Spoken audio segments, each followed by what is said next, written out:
Hello, Lucy Pringle. Hello, Lilu. How nice to hear you again.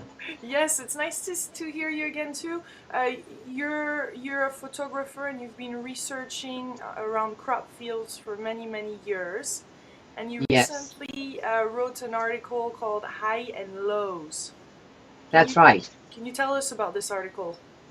Well, it's really based on what was happening in the fields last year in the crop circle world, and reports that many kind people have sent me in about what happened to them, and also about my research. And my research is based on the effects of electromagnetic fields on living systems, which really is to say what happens to us, what happens to animals when they go into crop circles, and also what happens to mechanical instruments or electrical instruments, such as camcorders, cameras, mobile telephones, etc. And this research has been going on for many years. And each year we reassess our results and then we try to make improvements and we think about how we can improve our methodology for the following year. I think science is all about that. You never come to an easy answer right away. And in fact, it's only by building up data over the years and having a sort of a database that one can improve and come to more sort of reliable and mainstream scientific results. So, what did you find? What new? Or is there new conclusions that you're drawing? No, there are no new conclusions. We are continuing with the water that I bury. I bury little 100 ml bottles of water. They're Volvic water because that's the most constant. It doesn't go above 4 hertz. And then these are buried and in different locations. First of all, the control samples are buried first outside the crop circle so that they never go into the circle. Then more bottles are buried at various parts in of the formation. They're left there for a certain amount of time, and then they're collected. And the ones inside are collected first, and the control samples are collected last. In that way, as I was saying, the control samples never go into the formation. And of course, it's quite difficult to find the bottles once they're buried, Mm. especially when people go in and they sit on the centers and the whole physiology or physiognomy of the circle, the formation has changed. So we use dowsing techniques, and so this brings in also another element of dowsing. And a friend of mine is looking into the dowsing aspect and finds that dowsing, in fact, is linked to physics. And he's going to be writing a book on this. So it's all quite exciting.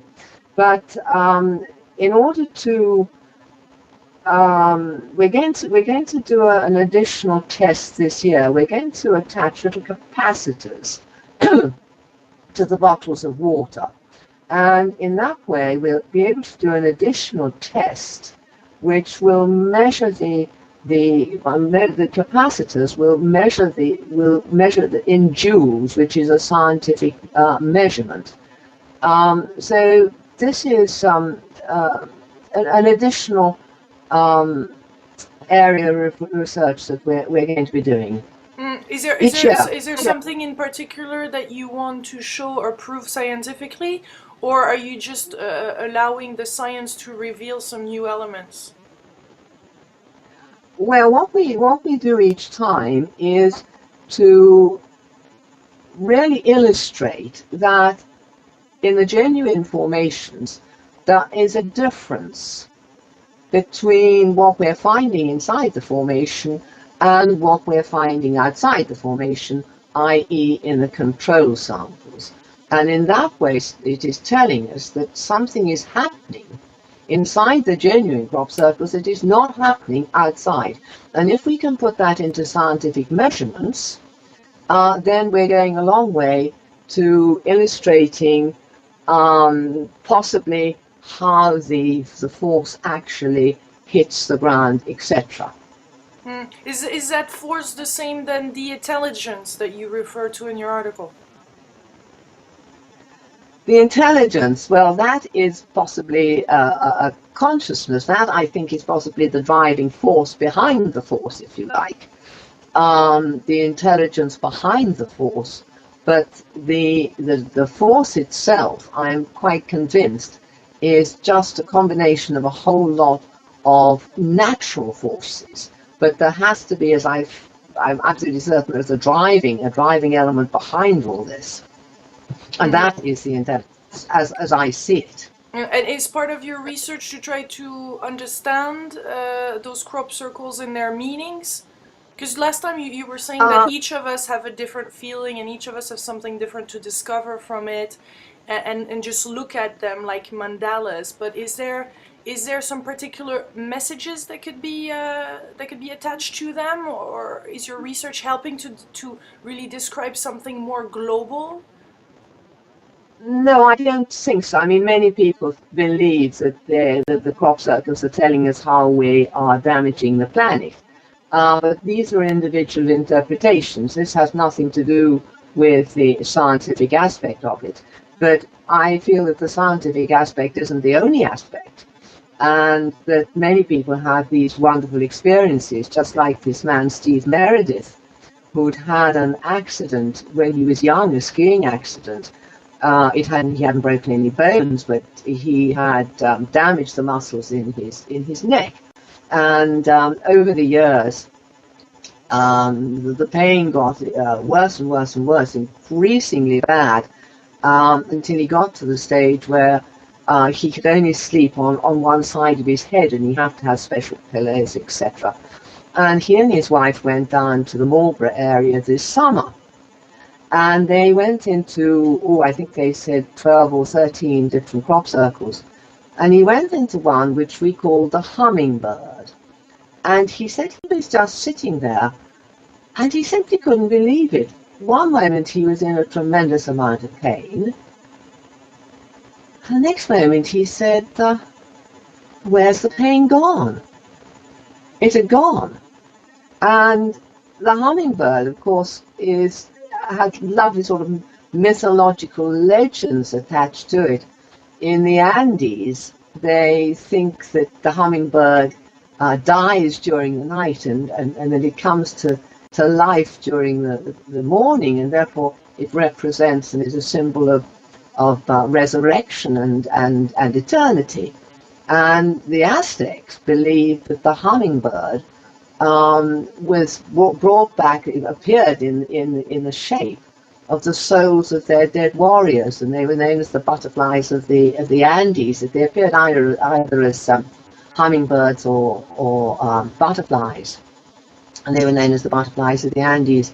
So there are many lovely aspects to this phenomenon from many different angles. How can we measure the psychological part of it? Meaning that when people go in the crop circle, they already know that they're going on it. So how do you dissociate that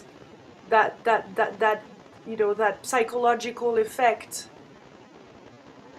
Well, many people, when they go in, they don't know what's going to happen to them, but many of them have read my articles, which I write up each year. And the one you're talking about is the one that I wrote up relating to last year's events. And they don't know what is going to happen, but it's a lovely day out and they just expect to have a really good time. But that doesn't always happen.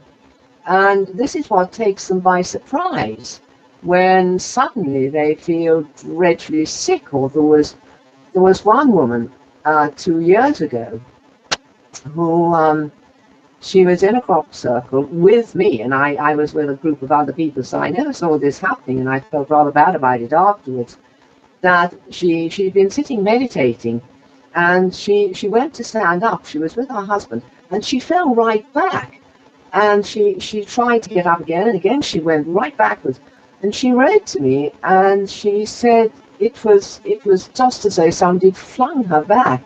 And I said, well, maybe I looked into this from a medical point of view. I said possibly this was known as a drop syndrome, where you just suddenly drop.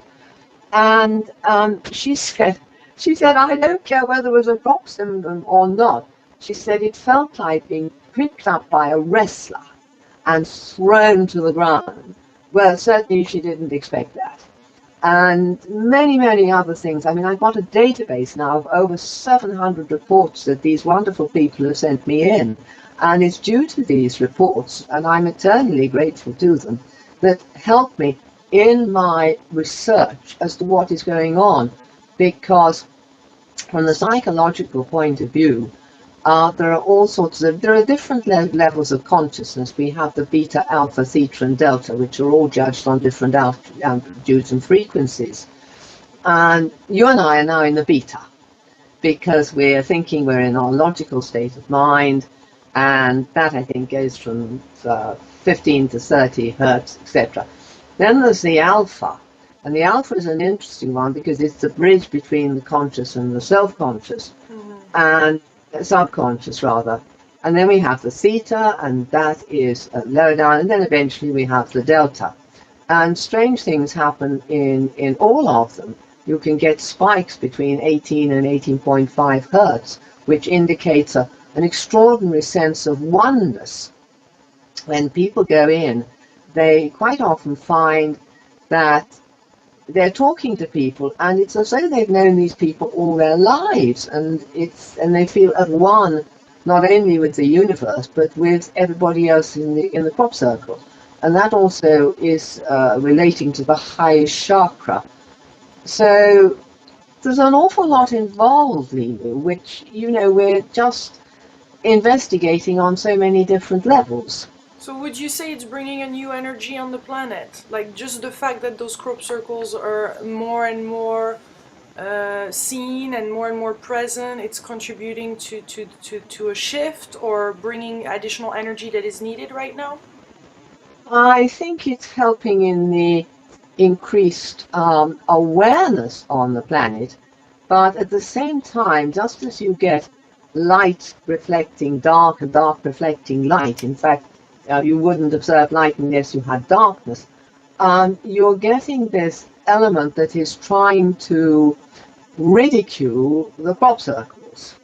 And this is what happens in the press. I think last time we spoke about the National Geographic. Did we not speak about that? No, go ahead, please. Well, that was a very interesting thing because 2 years ago, they asked me to do a program really relating to my 20 years research. And I said who else was going to be involved, and they said, oh, nobody else but you. So anyhow, we met in the crop circle down in Yatesbury, and I was rather surprised at the superficial level of their questioning. And anyhow, we completed the interview, and then several days later, another circle appeared, and I didn't like the look of it terribly, so I got onto the producers for the National Geographic, and I said, has that circle by any chance got anything to do with you? Oh, yes, they said. We paid the farmer, and certain people made it. The hoaxers made it. I said, but this is not what we agreed. We agreed I was going to be the only person on this program. Oh, don't worry, Lucy, don't worry. When you see the program, you'll be quite happy. Well, when I saw the program, I had half a minute's coverage, and the hoaxers were given 2.5 minutes.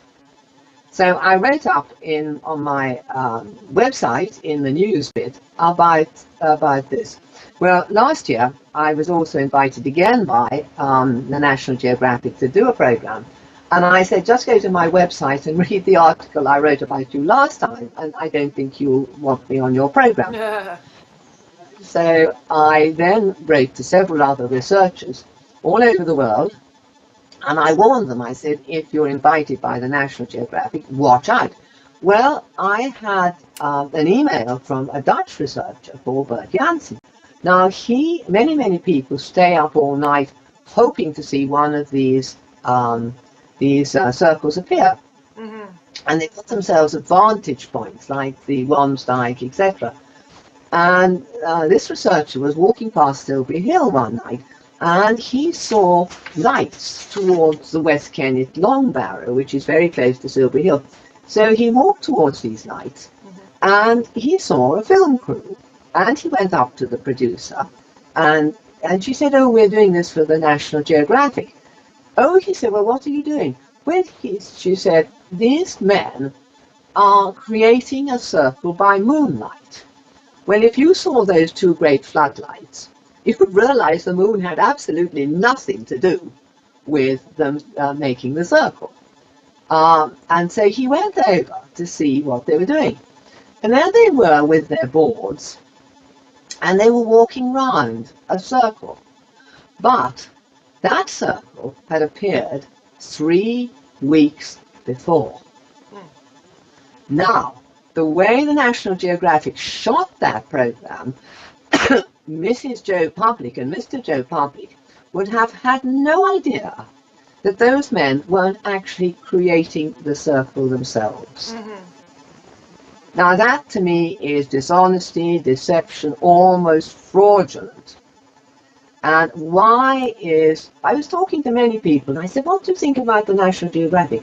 "Oh, we admire it so much. It's a magazine of authority, respectability. We know that what we read there has been well researched. It's scientifically accurate." And I said to myself, well, what pressure has been put on the National Geographic? Such a powerful magazine, journal, to go to such lengths and stoop to such lengths of dishonesty. So how did that leave you? How did that leave you? Well, I disillusioned, very disillusioned, and this is what you're saying, well, does it affect the planet? Do these crop circles have an effect on what is happening in the world today and the planet? And I would say yes, up to a point, but we are struggling against the misconceptions and the dishonesty of the media. First, I want to, thank you for speaking like you are with us through the internet, which is definitely one of the medium where people can speak probably a little bit more freely and openly. I think it's a very different type of media, and we've seen it recently with some events where all kind of information is circulating on the internet, but at least you could have your voice and voice out what your experience of this. So thank you for speaking what's so for you. Well, I know that you won't edit this, and this is I won't do any programs now. I turned down 4 programs last year because I knew they were going to be edited, and that anything that I said that might relate to any sensible science or any credibility I might give the subject would probably be edited out. So I appear on very, very few television programs or documentaries now. And you were asking, well, how do we deal with this? I think again we have to be very careful in what programs we appear, and just to keep our head down and continue with our research, and then write it up and give lectures and talks all over the world so that people can actually hear and know what is going on. But you have to have had over the years, you've had to have built up a reputation of honesty and integrity and just giving out the facts rather than just giving out sensationalistic events. And I think a lot of people do tend to sensationalize things just to catch the news. And that doesn't work in the long run. You're not taken seriously if you do that. No, I hear, and that's how I felt through our first interview, that you wanted to put it on a scientific level as much as possible, but from interviewing other people, for example, yesterday Mike Hayes on the DNA and on pi and on sacred geometry, we know that that the intuition, you must have intuitions about all this, and this is for us very important to hear what are your intuitions too. and it's beyond the scientific, but this is very interesting to us, for people, or some people I'm sure following you, to hear that. Oh, it is. It's very important because the intuition, I always feel that all scientific discoveries are actually based originally on the intuition of that individual and his ideas. And where do those ideas come? They say, well, there aren't any new ideas, but it's how you treat those ideas and what you do with them. And yes, I absolutely believe that all science is based on intuition. I'm still trying to get your own intuition, but I guess My own intuition. What about the circles? yeah. About the circles? Well, I think they are manifestations of beauty, and I think if anybody has got an inquiring mind, crop circles is the subject you need to become involved in, because there's music, there's math, there's wonderful, again, intuition, there's spirituality, there's healing, there's not necessarily in every case, this I must stress, but a wonderful feeling of wellness, if you like. Many people go into them and they feel so wonderfully well. And there was this wonderful, lovely woman who came with me on one of my tours this last summer. And I think she was almost 80. And it was a 14-hour day, and she wasn't certain if she was going to make it. And one of the circles we were walking towards, it was a lovely farming couple who'd opened their field, and I think we paid £1 to go in, and all the money went to cystic fibrosis. And this happens. Everybody's happy to contribute when the farmers put out their honesty boxes. But it was a long, long hike. We walked along the bottom of the field, and then there was a long climb up, all in sort of going round in a curve. It must have been almost a mile to get to the formation. And she was tired when she got there, and she sat down, and she said she just felt rejuvenated. And then we went off to Stonehenge, and she leant against one of the stones, because I get this private entry permission to go in, and it's very difficult to get private entry permission. I have to book up over a year ahead, and because it's so much in demand. And people lean up to get the private entry one. They can lean up against the stones, and they can feel the energy. And this is the wonderful part of this, that you are feeling the energy of the crop circles, you're feeling the energy of the Stonehenge stones, and there is energy in the landscape. And again, I think this takes us on to the intuitional side, where maybe some people feel the energy more than others. But anyhow, this woman, she went home, she felt absolutely brilliant, she slept, she said she never slept so well for years and years and years, and she said she woke up as bright as could be the next morning, not tired in the very least. So there are wonderful, wonderful stories and wonderful things that happen to people due to the crop circles. And you didn't make a book of that. You have a book, I know, of all the pictures, because you took a lot of pictures of crop circles. So you recommend that we just look at those crop circles and that we feel its vibration, but you don't have a book of all the stories, have you? No, I've got my first book, which is now out of print, but I do have 1 or 2 hard copies left, was Crop Circles, The Greatest Mystery of Modern Times. And that was brought out by Thorson's, HarperCollins. And then there's another little book which was brought out by the Pitkin Press, which again gives more stories and more events. But I have so many stories, Lulu. I have a sort of encyclopedia of stories. And I think what I'm going to be doing, I'm going to be writing up, well, a great friend of mine who is a scientist, he's going to bring out a book on mainstream science first. And then he and I are going to write a book about the crop circles. And I'm going to be talking about what happens to people. And he's going to relate what happens, what my reports, he's going to link that to mainstream science. which is going to be a really, really important book, and that is going to catch the worldwide interest. But what I would recommend that people do is maybe go onto my website and read my articles, which I bring out every year. And they're just filled with wonderful stories.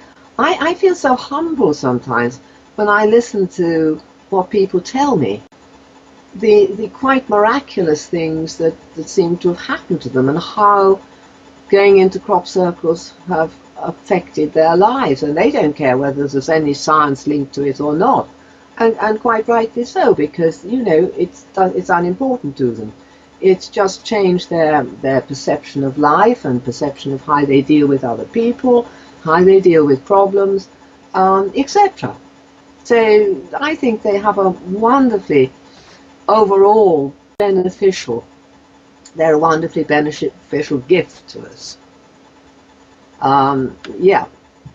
Well, thank you, Lucy. Thank you for taking the time to do this interview with us. Not at all. I think it was Sherlock Holmes who said something like, when you've eliminated the impossible, whatever remains, no matter how improbable, must be the truth. Okay, so we'll leave it at that. Yep. Thank you, Lucy.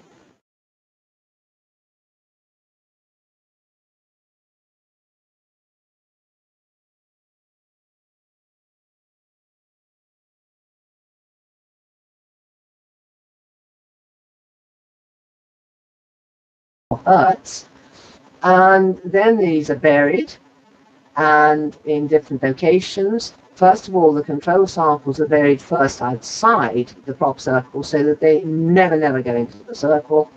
Then more bottles are buried at various parts of the formation. They're left there for a certain amount of time, and then they're collected. And the ones inside are collected first, and the control samples are collected last. In that way, as I was saying, the control samples never go into the formation.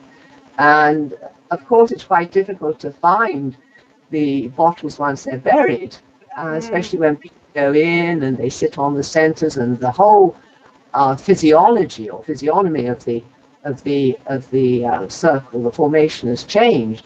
So we use dowsing techniques, and so this brings in also another. What we do each time is to really illustrate that in the genuine formations there is a difference between what we're finding inside the formation and what we're finding outside the formation, i.e. in the control samples. And in that way, it is telling us that something is happening inside the genuine crop circles that is not happening outside. And if we can put that into scientific measurements, then we're going a long way to illustrating possibly how the force actually hits the ground, etc. Is that force the same than the intelligence that you refer to in your article? The intelligence, well, that is possibly a consciousness. That, I think, is possibly the driving force behind the force, if you like. The intelligence behind. Hello, Lucy Pringle. Hello, Lilu. How nice to hear you again. Yes, it's nice to hear you again too. You're a photographer, and you've been researching around crop fields for many years, and you recently wrote an article called High and Lows. That's right. Can you tell us about this article? Well, it's really based on what was happening in the fields last year in the crop circle world, and reports that many kind people have sent me in about what happened to them, and also about my research.